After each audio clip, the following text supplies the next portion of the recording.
প্রণাম বিশ্বকবি তোমাকে, তোমার জন্মদিনে প্রণাম এই অকবির।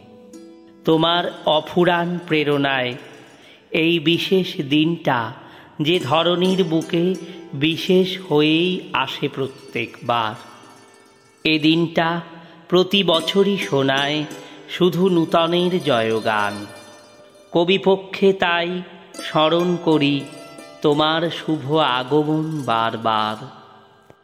তোমারই কথার অনুরণন শুনি, হে চিরসবুজ, হে চিরন্তন, হে নিত্য নূতন, তুমি দেখা দাও বারবার।